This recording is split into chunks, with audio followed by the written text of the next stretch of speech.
I've always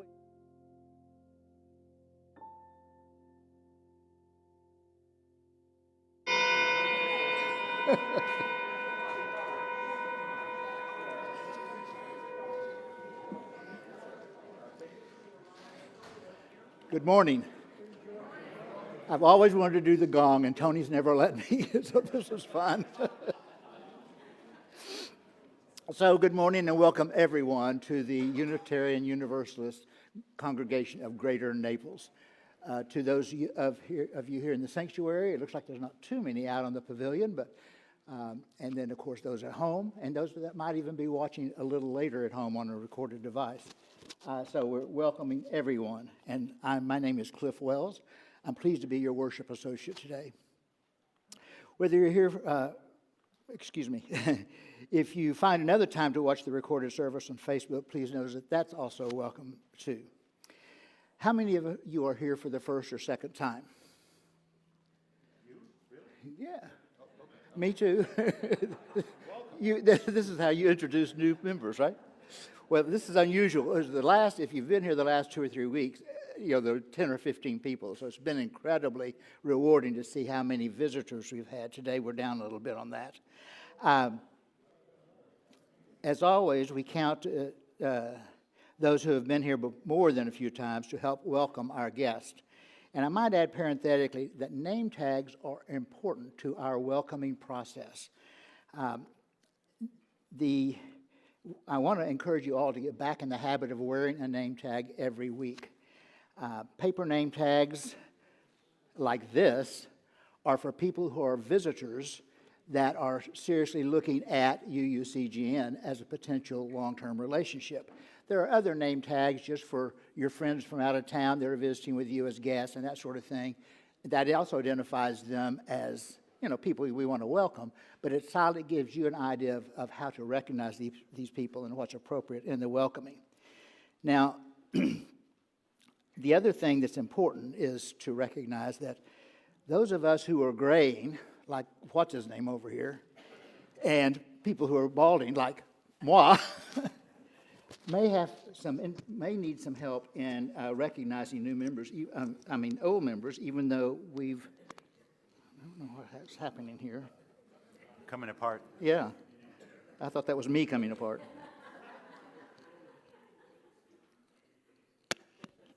Whoop. Handheld mic. Thank you. Sort of. So please wear that name tag so that it will help those of us who know your face, have known you for 15 years, have been to your house, but can't quite pull up your name.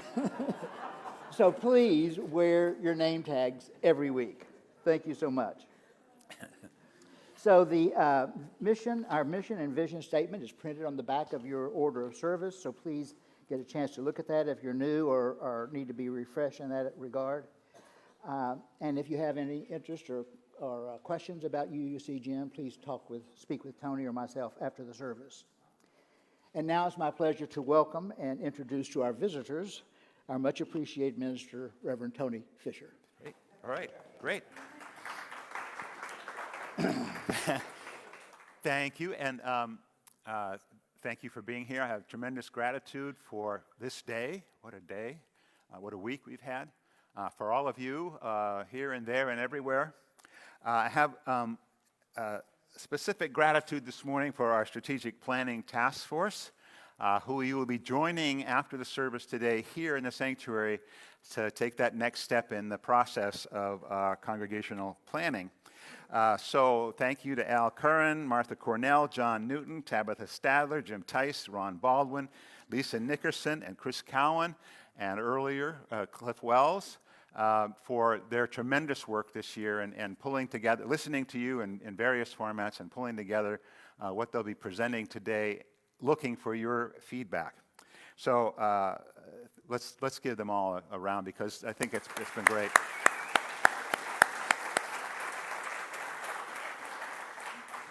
So that was not only my gratitude, but my first announcement, because after the service, please come back into the sanctuary after a brief coffee hour and join us in that process.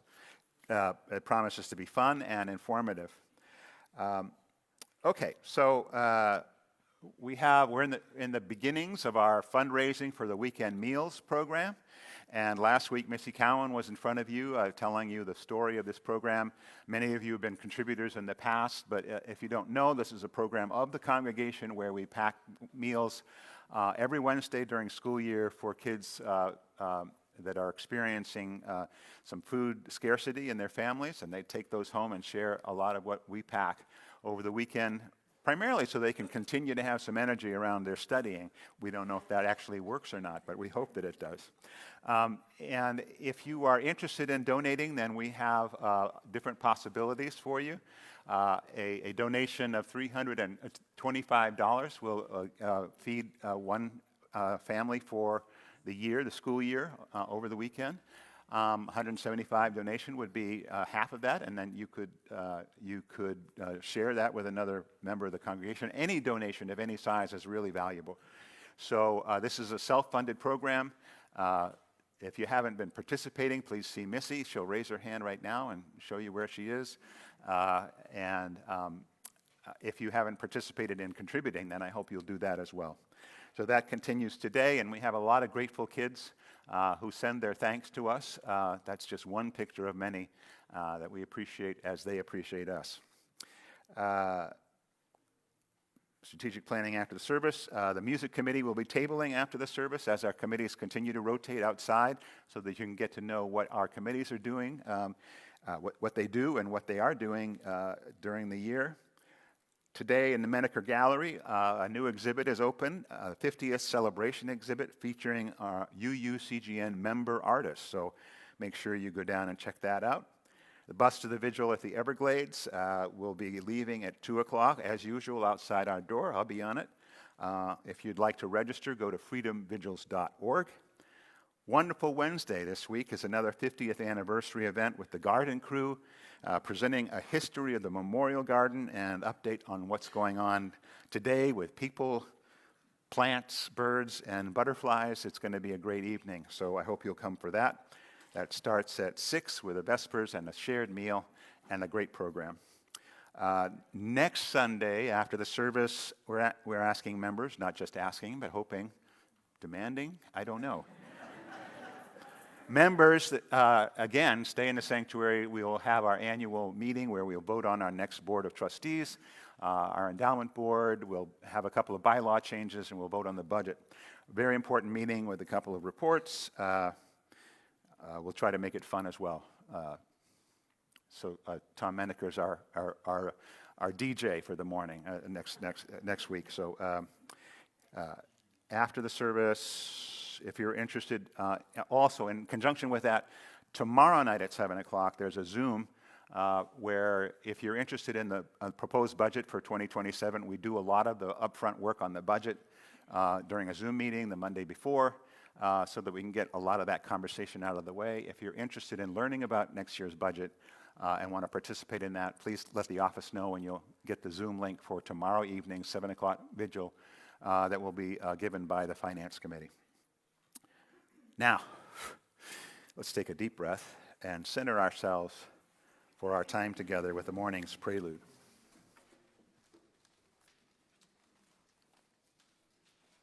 But I would like to ask that you don't settle yourselves too much because you're participating in this one, okay? So we're going to sing something that is called Humble Song.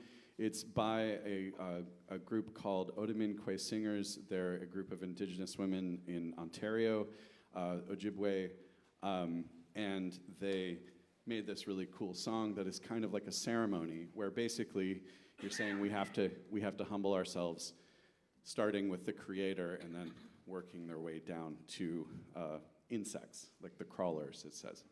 So anyway, there's a chorus at the end of each verse that you're going to join us in singing, and we're going to sing it for you. Go ahead and you can stand. So it goes like this. 1, 2. We can raise each other up, higher and higher. We can raise each other up. Now you're going to sing it with us. 1, 2.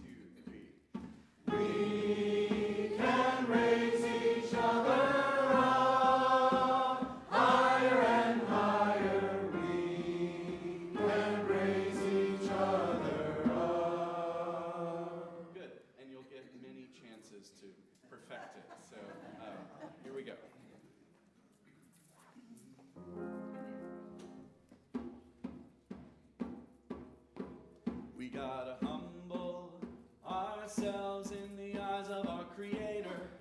We gotta bend down low, we gotta humble ourselves in the eyes of our Creator.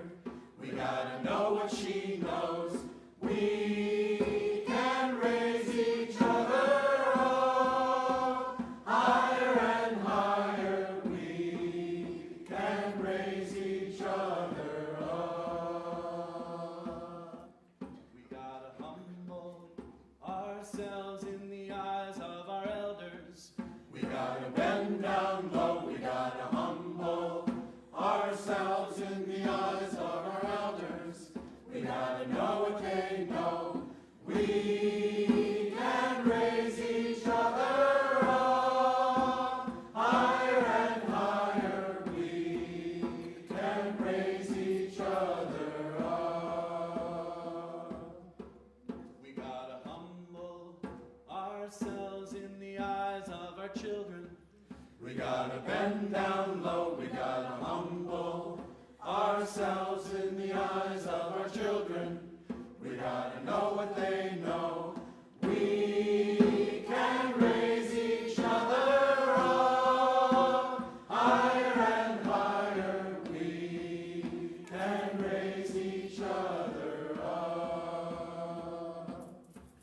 We gotta humble ourselves in the eyes of the winged. We gotta bend down low, we gotta humble ourselves in the eyes of the winged. We gotta know what they know.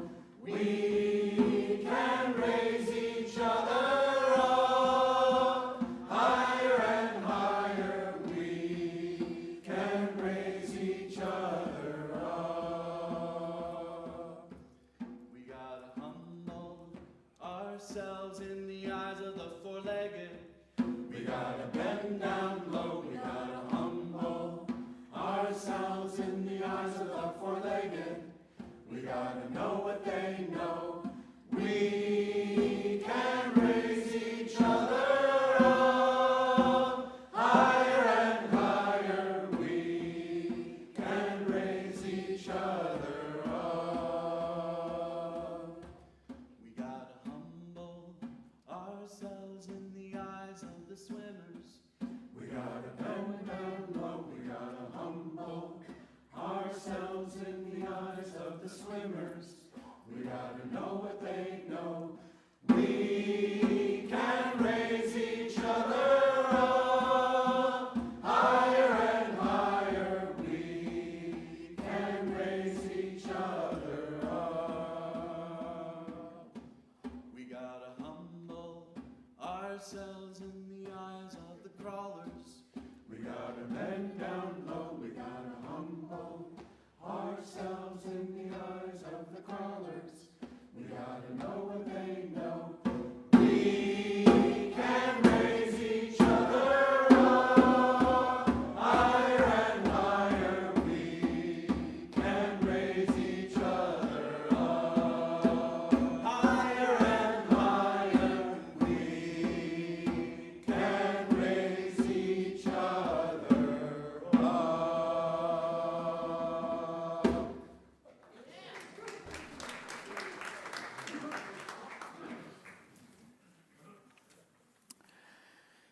Intricate and untraceable, weaving and interweaving, dark strand with light, designed beyond all spidery contrivance, to link, not to entrap, elation, grief, joy, contrition entwined, shaking, changing, forever forming, transforming, all praise to the great web.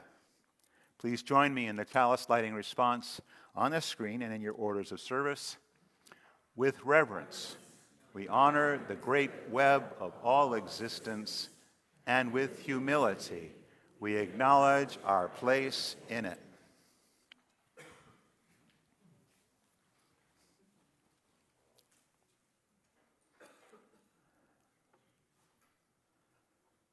And let's rise in body or spirit and sing again. This is 175. We celebrate the web of life. Words will be on the screen.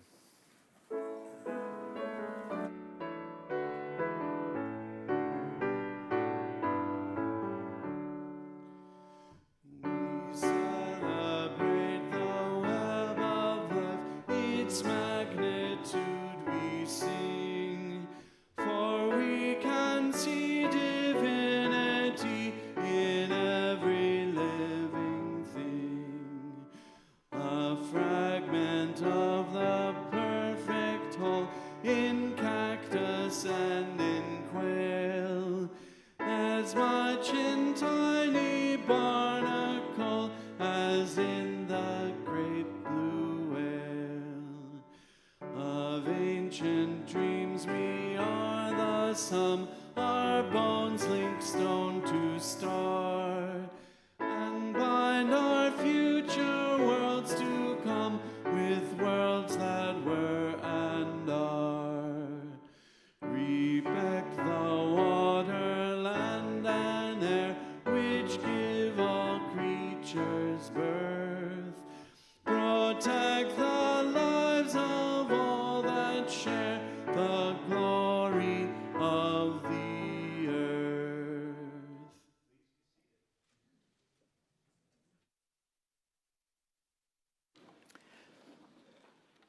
So, friends, we gather today on World Water Day, and Tony has invited us to consider climate justice.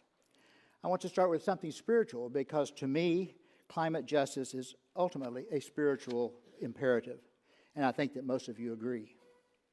Across nearly every faith tradition, water holds sacred meaning.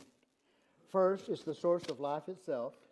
In Christian baptism, in Islamic ablution, I'm sorry this is distracting you, it's also distracting me. First, it's the source of life itself. In Christian baptism, in Islamic ablution, in Hindu rituals, in many indigenous ceremonies around the world, water represents purification, renewal, and covenant. And yet, right now, millions of people are being denied access to clean water, not because the water doesn't exist, but because of our choices we've made. Choices on how we treat this precious planet and whom we have prioritized in the process. That's where climate justice comes in. And here's the hard truth. Climate change isn't just an environmental problem. It's a justice problem, too. The people who have contributed the least to greenhouse gas emissions are facing the most severe consequences. That's not coincidence. That's structural inequity playing out on the global stage. Let me give you some facts because data tells the story. Right now, roughly 2 billion people face extreme water stress across the world. That means they live in areas where water demand exceeds available supply for at least 1 month a year. But here's what's crucial. That isn't distributed evenly. Sub-Saharan Africa, South Asia, the Middle East, regions with some of the world's poorest populations and are among the least historically responsible for carbon emissions. These are the places facing the most acute water crisis. Meanwhile, wealthy nations that built their prosperity on fossil fuels have the resources to adapt, at least for now. That's not justice. In Bangladesh, one of the world's nations most vulnerable to climate change, rising sea levels and increasing severe flooding are contaminating their freshwater aquifers. Millions of rural farmers already living on the margins are watching their lands become unusable. In the Horn of Africa, prolonged droughts have pushed pastoral communities toward famine. And in the American Southwest, indigenous nations are watching their water rights evaporate, literally, as the Colorado River runs dry because of overuse upstream in our changing climate. Also here in the United States, we're watching something very troubling happen. The current administration has rolled back emission standards, canceled investment in renewable energy, and weakened protections for clean water.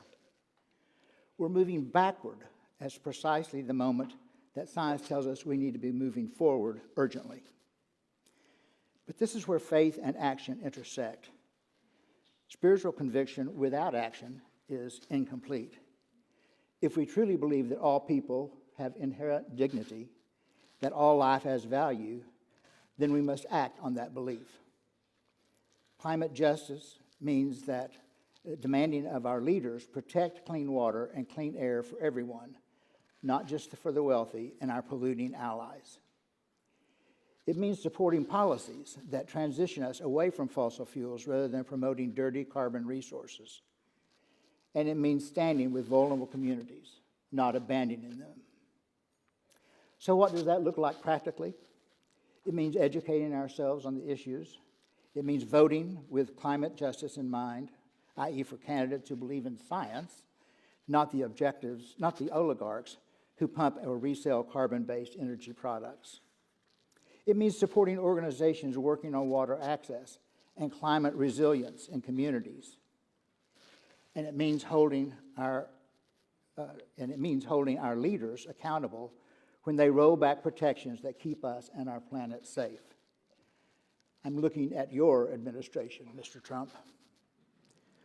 On this World Water Day, I invite us all to remember that water is sacred, that justice is sacred, and that citizens of the world share a spiritual and a moral obligation to protect both. We can do this, and we must do this for ourselves and future generations. Just imagine for a moment the enormous environmental catastrophe the senseless war in Iran has become, with attacks in countries all around the Southeast, the Middle East, and huge tankers burning in and around the Strait of Hormuz. It makes me want to cry out. It makes me want to cry sometimes. I hope to see you on the streets Saturday, March 28th, in the growing nationwide No Kings protest. We must all send the strongest of messages to our leaders. Thank you.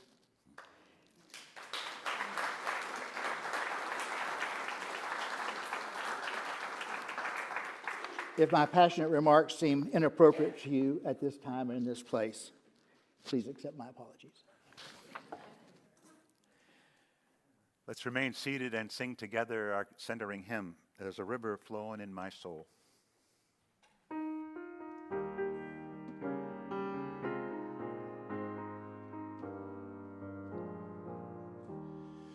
There's a river flowing in my soul.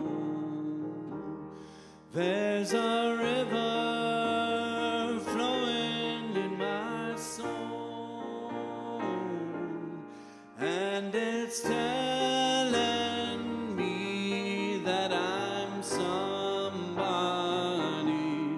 There's a river flowing in my soul.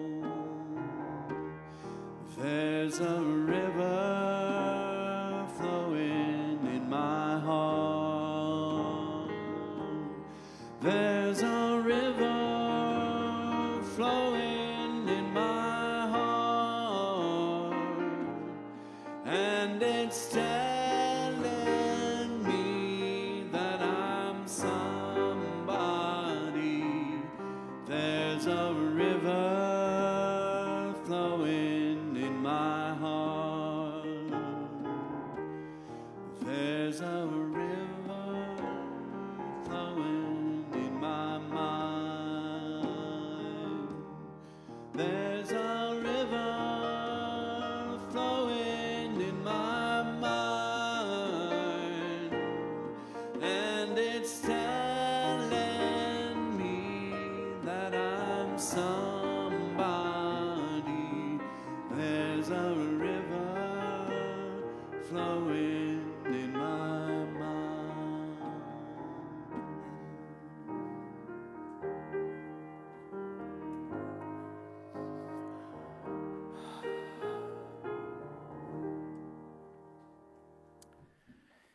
We come into our time of sharing, a time when we have the opportunity in community to share with one another those things that are of personal nature, those joys and sorrows that we carry with us always. If you have a joy or a sorrow you'd like to share this morning, I hope you'll raise your hand, and I'll bring you the microphone. Tell us your name, briefly what's in your heart, and I'll let you know that this past week was an important week for me in many different ways, an opportunity to think and to grow, to experience some new things, and I'll talk about that at another time. But my joy is that I get to experience that as your minister, and my gratitude to you for this incredible work that you allow me to do. So thank you so much for that. Betty Walsh had surgery this week on her wrist, and she's at home. She's had some support by family and some aides, so if you're interested in reaching out to Betty and letting her know you're thinking about her, that would be great. And anybody that has a joy or sorrow, please raise your hand.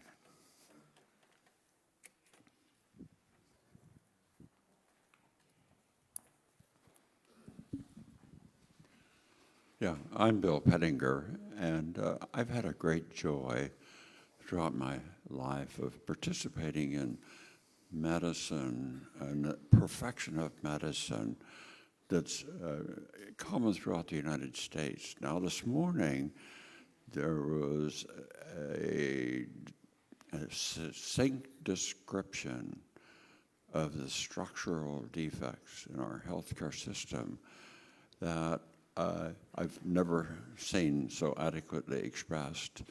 It was done by Mike Finkel.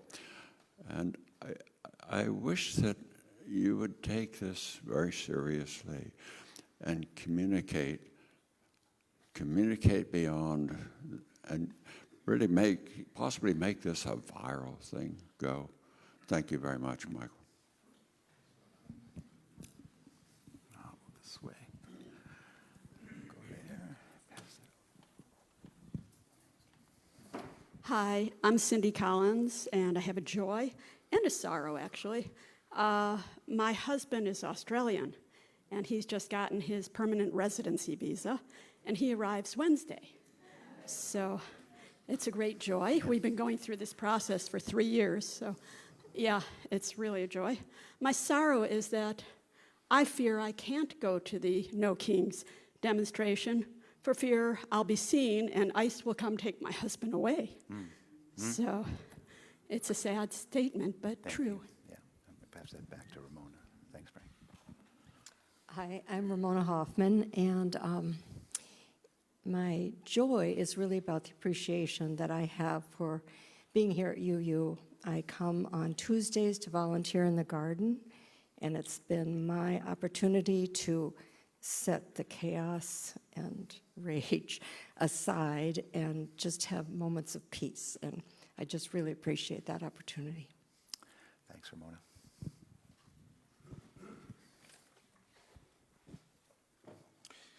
My name is Rich Zalisco, and I wanted to mark the passing of my good friend Frank Hall this past week. Frank struggled with the ravages of Parkinson's for close to 20 years. He was, for almost 3 decades, the minister of the Unitarian Church in Westport, and a dozen years before that, served the congregation in Attleboro, Massachusetts. Frank was a tireless warrior in the cause of social justice, and I'll miss him. Thanks, Richard. Good morning, everyone. My name is Diane Keys. Last week I was so excited that our second son was here, and it was my third. I said it was my third son, and it was really my second son. So I was so excited I got confused. I was even so excited that I forgot to say thank you to everyone who came out to the literacy luncheon. We're so appreciative of your support here at the UUC, so please give yourselves a pat on the back. Thank you. Thanks. I think we all have made that mistake with our kids, and you have more of an excuse because you have more kids. But I also wanted to congratulate you, Diane, for being chosen as one of the influential women in the area. There's some, I don't know if I got that correct, but well deserved.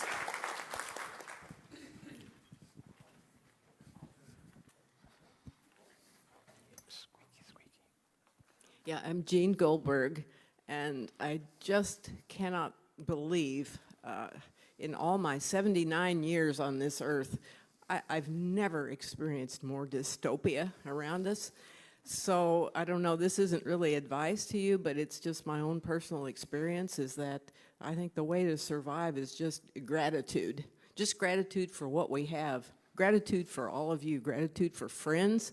And if you, for example, go on a walk, if somebody's kind enough to offer you a walk or something, you look at the bottle brush plant and you say, this is beautiful. If you're able to walk, that's gratitude. If you have to use a walker, that's you can be grateful for being able to do that too. Or if someone has to take your hand, that's your friend. Or you may look up and see two pileated woodpeckers about to make a nest. You may see some gopher tortoises mating. There may be some unusual things if you just open your eyes, and hopefully you can hear, put your hearing aids on, and and just have gratitude. Just gratitude. That's the only way we're going to survive this. Thanks, Jeannie.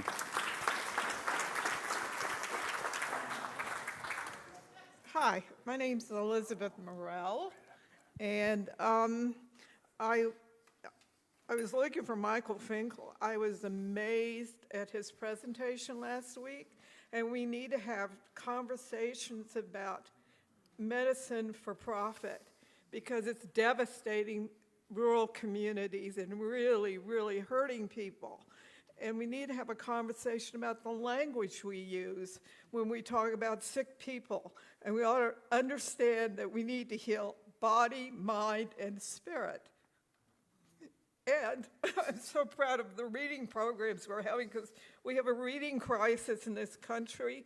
And I would like to see us collect books and give it to poor families. Thank you. All right, thanks, Elizabeth.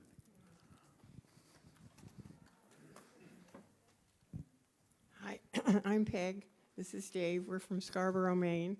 We've been visiting and attending for the last 2 months. We're friends with the Regals up front there, and we live in the same community with Nancy and Al. We've just so appreciated all of the events here and the hospitality that we've been given. We've been welcomed so kindly and generously. So thank you very much. Thank you. I'm Tom Parkhurst, and listening to the presentation that we had today on water, I just want to offer an observation that many of you might be familiar with in this area. About 10 years, I started fishing pretty regularly in this area. There was an area called the Cape Romano, and it's famous for the waterways, but it was more famous for the engineering feat of homes that were called dome homes that were constructed many, many years ago on the land. If you travel that way anymore and you want to see some of the effects of what's happened to the water system in this area, right here in this particular spot, those dome homes are no longer visible. They're subterranean, subwater. It's due to a lot of conditions, but that's what can happen when you don't have the proper oversight in the areas of water in general. I just wanted to throw that one out to the group. Thank you. Thanks, Tom. Hi, I'm Michael Finkel. I'm the guy who was mentioned earlier.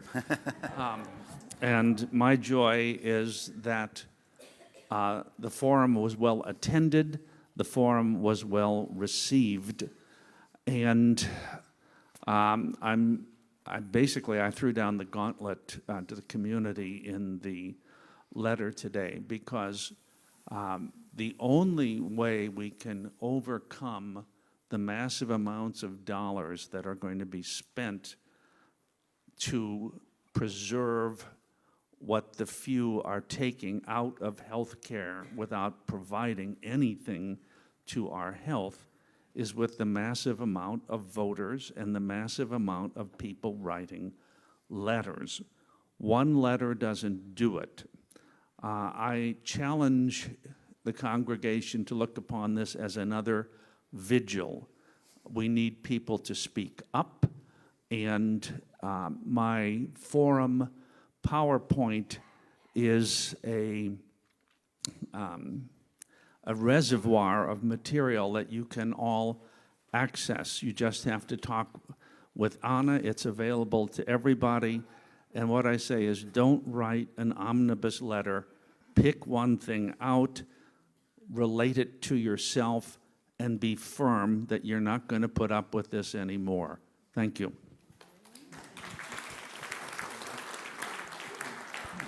My name is Dina Sewell. I'm feeling quite cantankerous today.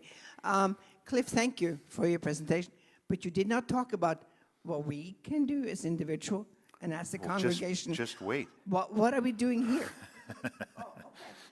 I'm sorry. Service is not over yet, Dina.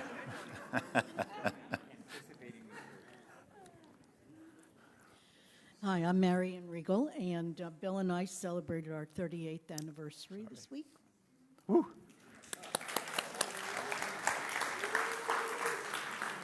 I see it. And back there, Barbara.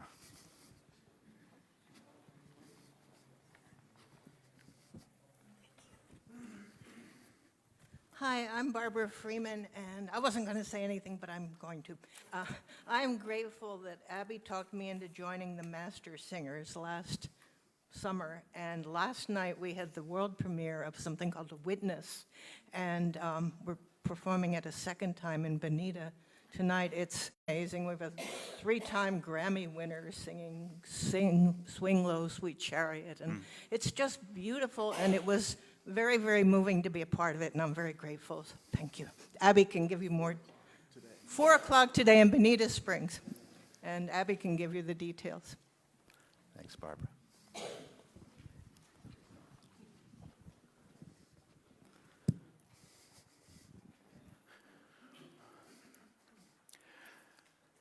Grateful for all those joys and sorrows that have been shared.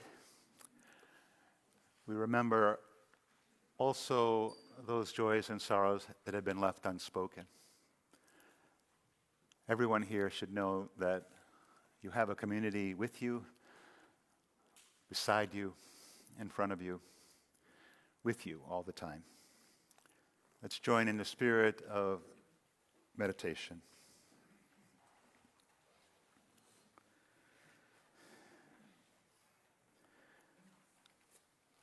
Spirit of life and love,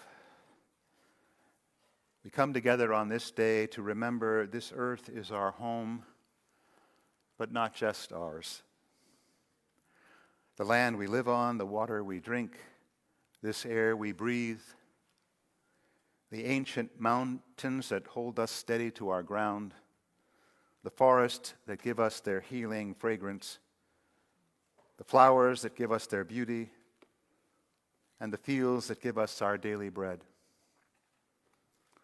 The stars that show us our place in the universe. The wilderness and the tame backyards, all of it our home. We remember the ancestors who have lived on this land and who have shaped it. The Calusa, the Seminole, the settlers, the farmers, the hunters, the explorers, the scientists, the teachers, the workers, the leaders. We inherit their choices. We honor all the creatures that have made their home in this land, the ones who live here today and those that existed long before. We envision future generations who will live on this land. And let us have their voices fill our hearts. We gather here to remember this is our home, but not just ours. Let's share some time in silence.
As an example that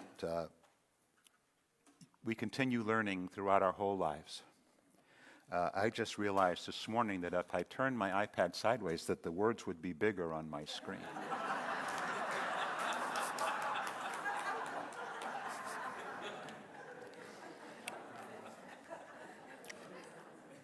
It's a whole new world.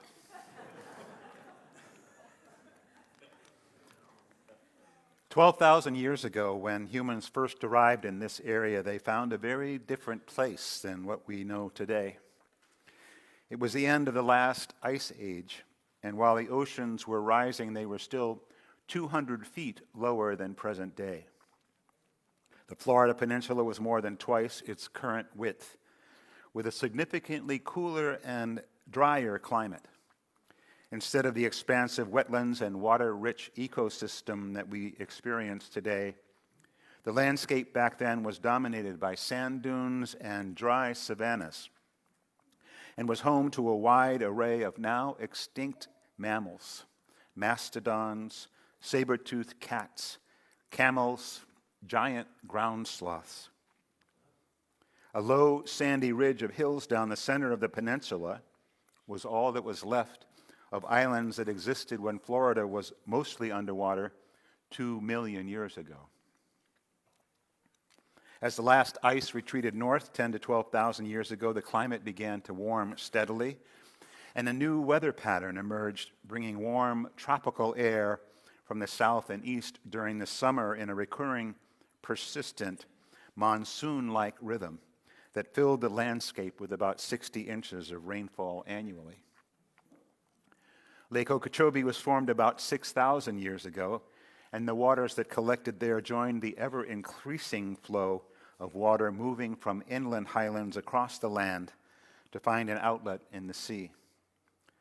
It wasn't until about 4,000 years ago that sea levels stabilized and the current coastline was established. The Immokalee Rise is the furthest south of those ancient hills, running east from Fort Myers to just southwest of Lake Okeechobee and down to the town of Immokalee. While those of us who come from other climates, other places might smile at the use of the word rise when describing the local Florida landscape, this broad region of sandy soils with an elevation that peaks at about 40 feet above sea level is substantially higher than the Everglades to the east and southeast, and the Big Cypress Basin to the south and southwest, though it was all once considered the Big Swamp. The highlands' relative flatness means that water drains from its elevations very slowly. At one time, the southern and western sides of the rise were dominated by prairie, and wet prairie and cypress swamp, and dotted here and there within those wetlands were deeper areas of cypress, Corkscrew Swamp being the last remnant of such a stand. It also included islands of pine known as hammocks. Until the early 1900s, rainwater moved across much of what is now Collier County in flat, slow-moving sheets. A large percentage of that water was taken up by plants and returned to the air through transpiration, part of the great restorative water cycle. And about a quarter of it seeped through the surface layers to replenish aquifers below. Only a relatively small percent found its way all the way to the Gulf through passes along the coast, and more easily in the southern flow into what is now the 10,000 islands. Human beings adapted along with the landscape. As the megafauna became extinct, they hunted smaller game and gathered more nuts and plants, eventually moving to agriculture and permanent settlements. But here, in the southwest part of the peninsula, the move was not to agriculture in the way we think about it, but to the cultivation of shellfish. As sea levels rose, the people began to exploit the new environment, creating extensive salt marshes and estuaries, harvesting enormous quantities of oysters, clams, and other marine life, leaving behind massive mounds of shells. From that time on, instead of adapting to changes in nature, humans have been changing the land to fit their needs. Now the question once again becomes whether we can adapt to a changing climate and undo some of the harm we've done to what was once a unique ecosystem.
Ann and I were recently the fortunate winners of a signed Clyde Butcher photography book on the Everglades. And on my second time through the pages, I came to appreciate not just the incredible photography, but some wonderful writing by people involved in Everglades protection and restoration. And making the weekly ride down the Tamiami Trail through Big Cypress and the Everglades to the detention center vigils just 6 miles from Butcher's Gallery has also increased my appreciation of the land and how it changes through the seasons. Butcher himself writes, "In a terrain devoid of mountains and hills, the sky in the Everglades is as much a part of the habitat as the soil that supports its forests or the water that acts as its lifeblood. Here, all become one. In these wetlands, the presence of the moon, the bright display of great constellations, the soaring of the birds, the blaze of a lightning-induced flame, and the formation of storms are a reminder. All are necessary, all are important, all are good." The book makes my heart ache, both for the beauty of the land and for what humans have done, sometimes without understanding, to one of the rarest and most diverse water-rich ecosystems in the world. And it does serve as a reminder, as Cliff mentioned earlier, that water is not only a resource, but that since the beginnings of civilization, it has also held a sacred dimension for humankind. It is the source of life, the sustaining, healing substance. To know that sacred aspect of water is to understand our responsibility as water keepers. Water connects us with each other and with all life. It's an essential element for the physical and emotional well-being of all people. To watch the way water moves in ocean waves, in the flow of a river or stream, or even how it gurgles and cascades down our garden's waterfall, can be a spiritual thing.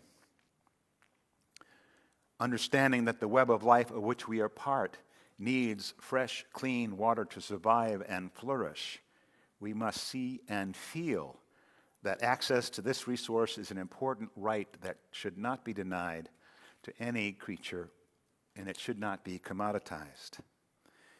If we honor the idea that no living being should be without water, for whatever reason, then we need to work to ensure that our limited water supplies remain free of toxins and that we find ways to maintain and nurture those limited supplies.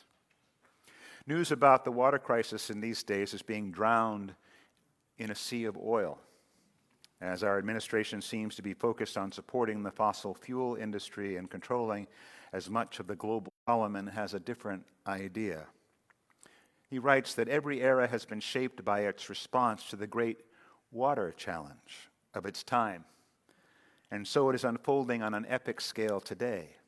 An impending global crisis of fresh water scarcity, he writes, is fast emerging as a defining fulcrum of the world politics and human civilization. The surge of migrants and refugees around the globe can be increasingly explained in terms of water scarcity perpetuated by climate change. Nearly three-quarters of the earth is covered by water, but most of that is salt water.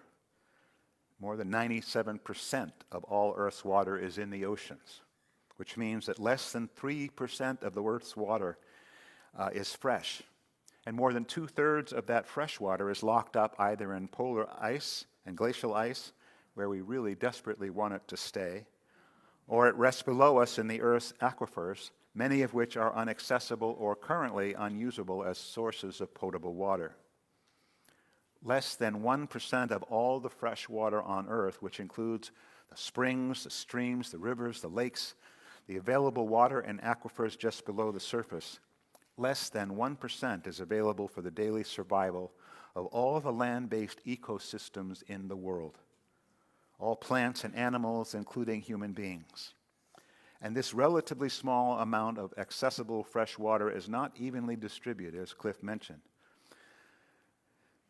At least 750 million people or more around the globe lack regular access to clean drinking water.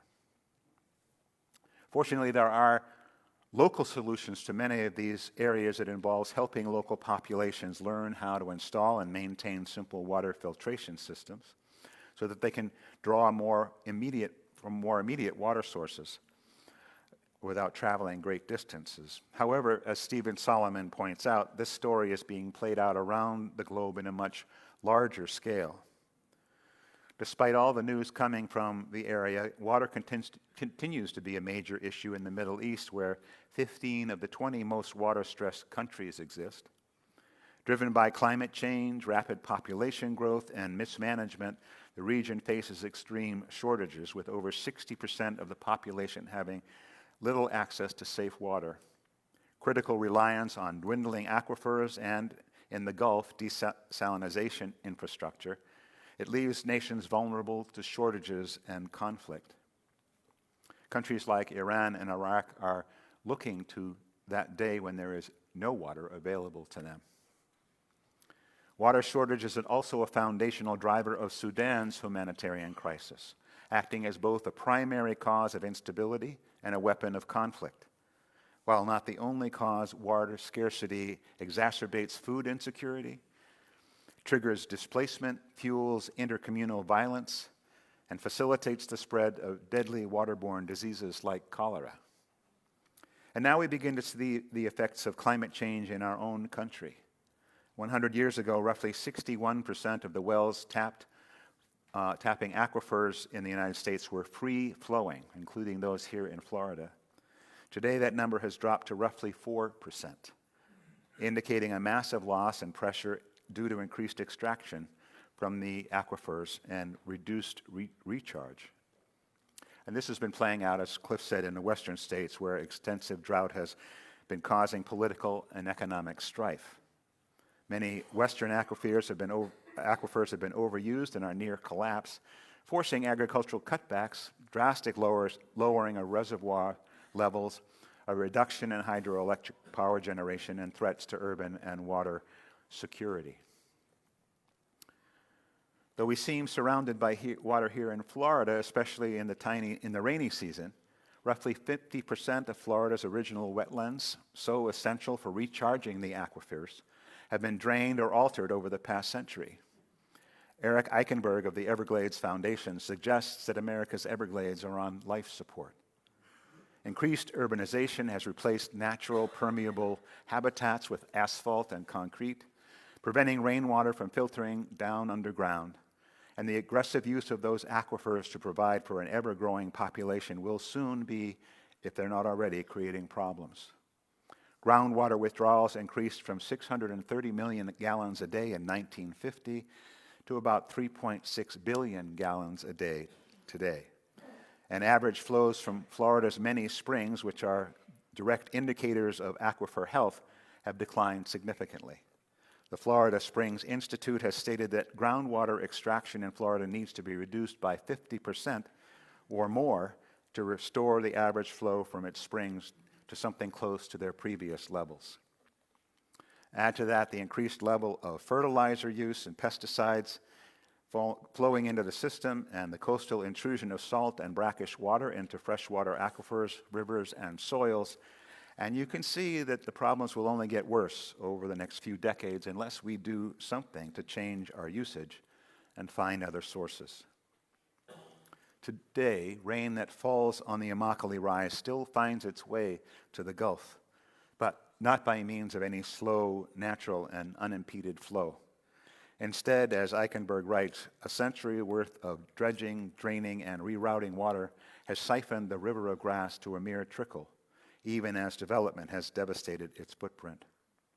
Much of the water that kept that river moving across the area is now managed and diverted into canals that exit directly into the Gulf or into Florida Bay. With 96% of our drinking water here in Collier County coming from underground aquifers close to the surface, and the rate of extraction that exceeds the rate of recharge, we too could soon be in an untenable position. And while droughts like the one we're experiencing currently have been a part of the ongoing cycle in Florida for millennia, their impact becomes more serious when they are imposed upon a system that is already under stress.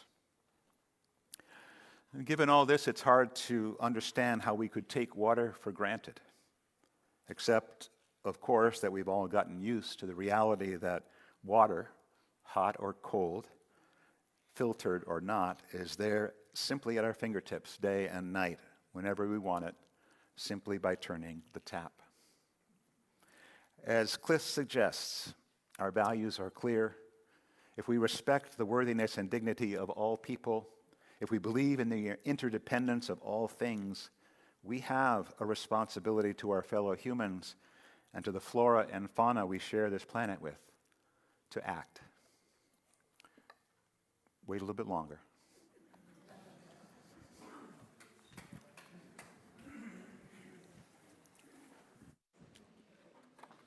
Oh.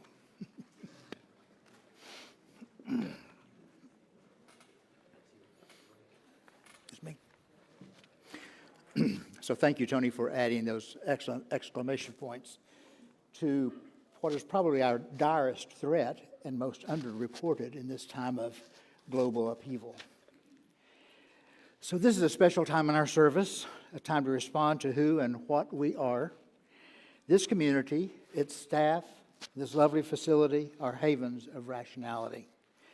This time offers us a chance to move past simply giving to express generosity for the fact that UUCGN is here for us all. Those watching can enjoy that feeling of gratefulness too. The info on the screen makes it easy to contribute, and we thank you for that.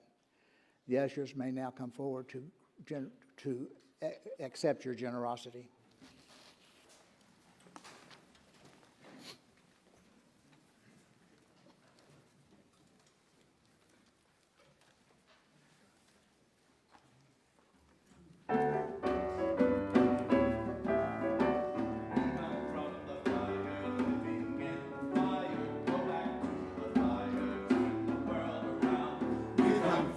Fire, living in the fire, go back to the fire, turn the world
might turn the world around. We are of the Spirit, truly of the Spirit. Only can the Spirit turn the world around. Oh, so is life a Batiwa.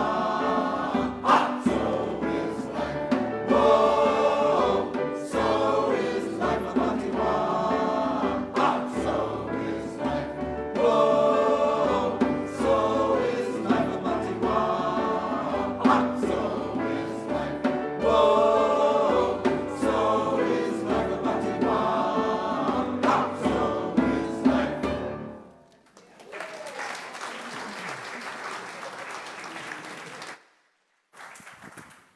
So what do I do? This is the water planet, the beautiful blue planet, almost 3/4 of its surface covered by this most essential element. For nearly 4 billion years, water's played a critical role in the evolution and survival of life on Earth. And now we must play a critical role in finding solutions, personal and otherwise, to the problems human beings have helped create. And this really isn't one of those what can I do kind of issues, because the information is there.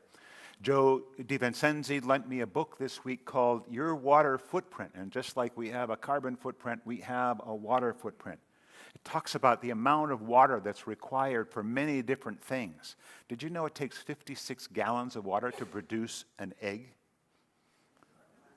Both in the production of its feed, in the water that the chicken consumes, in the cleaning of the facilities. The whole production cycle requires for each egg 56 gallons of water. And that's only a small part. You know, the agricultural industry uses about 70% of the fresh water available in the world. And a good portion of that is for the animals that we grow for food, for meat. And if we just stopped eating as much meat as we do, we could reduce the amount of water that's used for that'd be available.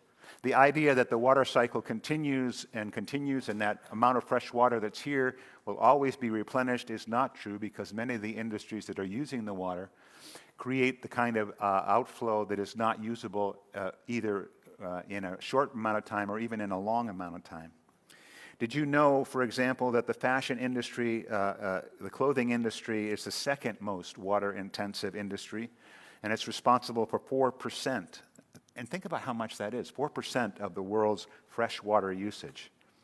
Our Green Sanctuary and Carbon Crew teams are going to have some fun with this by organizing a free Earth Day clothing and accessory swap on the pavilion, because that's one of the things we can do, is to buy or borrow or share clothing so that we're not contributing to a large fashion industry that uses so much water. So they're going to hold this on Earth Sunday, the 19th of April, on the pavilion after the service. Information about that will be available. You can bring things that you think other people would wear. Not, you know, I have an old sweater that I don't think anybody really wants. But truly, things that you're not going to be wearing anymore, maybe you don't fit, I don't know. We're going to have that exchange.